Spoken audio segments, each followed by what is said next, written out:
नमस्कार, मैं वरुण कुमार और आप देख रहे हैं अमर उजाला। इस खास बुलेटिन में चलिए जानते हैं आज यूपी में क्या रहा खास। तुर्की अजरबैजान को पाकिस्तान के समर्थन की भारी कीमत चुकानी पड़ेगी। इन देशों के साथ यूपी के व्यापारियों ने कारोबारी रिश्ते खत्म कर दिए हैं। इससे इन दोनों देशों को करीब 1600 करोड़ रुपए का नुकसान होगा। यहां से आने वाले उत्पादों के सौदे निरस्त कर दिए गए हैं। इसके अलावा मई, जून और अगस्त के कम से कम 8000 टूर पैकेज भी निरस्त हो चुके हैं। यूपी से पर्यटकों के न जाने से करीब इन देशों को 450 करोड़ रुपए का नुकसान उठाना पड़ेगा। इसमें अजरबैजान की हिस्सेदारी ज्यादा है।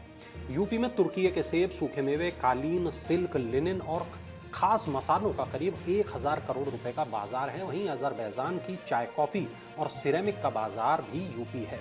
पिछले 3 दिन में ही 150 करोड़ रुपए से ज्यादा के ऑर्डर रोके जा चुके हैं।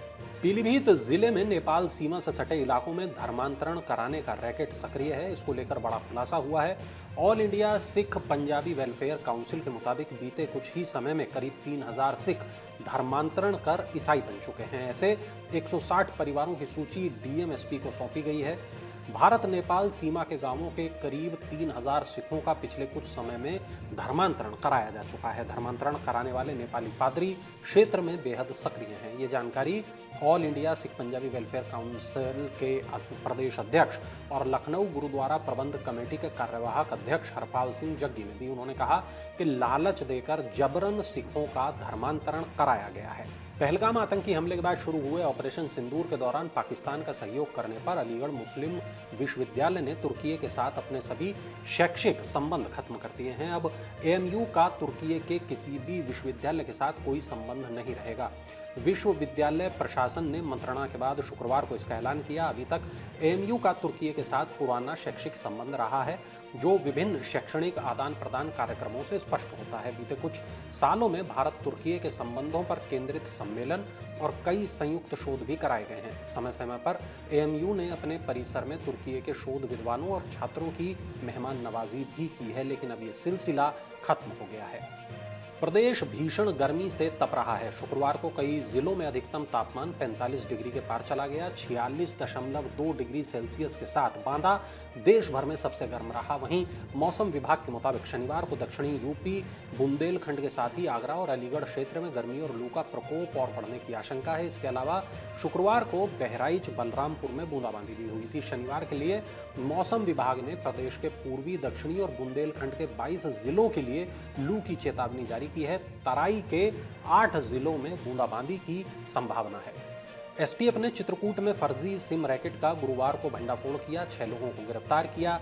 ये सभी वोडाफोन आइडिया कंपनी के अधिकारियों से सांठगांठ करके फर्जी तरीके से पीओएस यानी कि पॉइंट ऑफ सेल एजेंट बन गए थे। पीओएस की आईडी का इस्तेमाल कर फर्जी तरीके से सिम कार्ड एक्टिवेट कराए गए। Digital arrest, stock market, parcel scam आदि तरीके में साइबर क्राइम करने वाले गिरोह को ये लोग सिम कार्ड मुहैया कराते थे। नई दिल्ली में जो सीबीआई का मुख्यालय है, तो उसकी टीम सिम भेजने वाले लोगों और माध्यम का पता लगा रही है। जल्द ही इस मामले में सीबीआई एक बड़ा खुलासा करने की तैयारी में है। निजीकरण के विरोध में बिजली कर्मचारियों ने आंदोलन का ऐलान कर दिया है।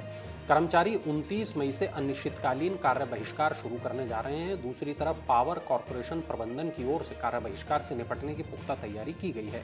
पूर्वांचल एवं दक्षिणांचल विद्युत वितरण निगम के निजीकरण के विरोध में विद्युत कर्मचारी संयुक्त संघर्ष समिति की ओर से निरंतर आंदोलन चलाया जा रहा है।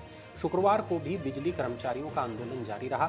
कर्मचारियों ने ऐलान किया कि वो किसी भी कीमत पर निजीकरण को स्वीकार नहीं करेंगे। 19 मई तक कार्य आंदोलन, 20 को विरोध प्रदर्शन, 21 से 28 मई तक दोपहर 2 बजे से शाम 5 बजे तक कार्य बहिष्कार और विरोध सभा होगी। इसके बाद भी प्रबंधन ने निजीकरण का फैसला वापस नहीं लिया तो 29 मई से अनिश्चितकालीन कार्य बहिष्कार शुरू होगा।